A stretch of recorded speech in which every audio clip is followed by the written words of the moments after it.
నెల్లూరు జిల్లా బుచ్చిరెడ్డిపాలెంలోని నేతాజీ పాఠశాలలో నిర్వహించిన ఫుడ్ ఫెస్టివల్ కార్యక్రమంలో ఎంఈఓ దిలీప్ కుమార్ పాల్గొన్నారు. ప్రపంచంలోనే అన్ని దేశాలలో సంప్రదాయ భారతీయ వంటకాలకు ప్రత్యేక స్థానం ఉందని తెలిపారు.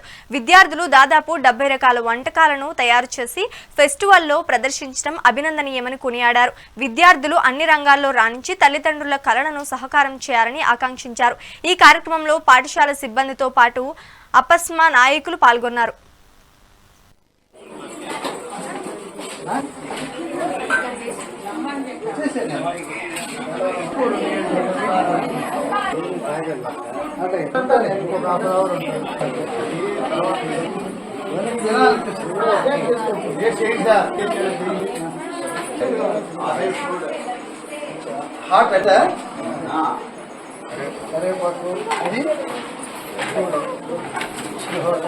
ఏంట్రా ఇది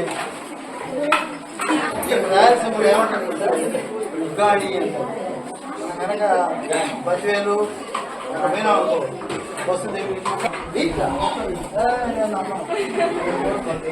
విద్యాశాఖ అధికారి బుచ్చిరెడ్డిపాలెంగా పనిచేస్తున్నాను.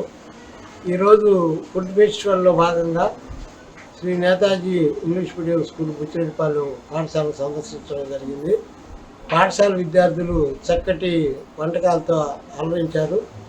భారతీయ సమాజంలో ఉన్నటువంటి వివిధ రకాలైనటువంటి వంటల్ని తయారు చేసి ఆ వంటలను ఎలా తయారు చేయాలి, దాంట్లో ఉన్నటువంటి విశిష్టతలన్నీ వివరించడం జరిగింది. పిల్లలందరికీ ఫుడ్ ఫెస్టివల్ ధన్యవాదాలు తెలియజేస్తూ ఈ కార్యక్రమానికి హాజరైనటువంటి అపస్మా జిల్లా బాధ్యులకి మరియు లోకల్ కౌన్సిలర్ అయినటువంటి మల్లారెడ్డి గారికి ప్రత్యేకంగా ధన్యవాదాలు తెలియజేస్తున్నాం. పిల్లలందరికీ కూడా మంచి ఉన్నతమైన రిజల్ట్స్ సాధించి తల్లిదండ్రులకి వారి ఆశయాల మేరకు వారి కోరికల్ని తీర్చే విధంగా పిల్లలు రూపొందించాలని కోరుకుంటూ ఈ సమావేశానికి మమ్మల్ని పిలిచినటువంటి కరస్పాండెంట్ గారికి ప్రత్యేకంగా ధన్యవాదాలు తెలియజేస్తూ సెలవు. విద్యాశాఖ అధికారి బుచ్చిరెడ్డిపాలెంగా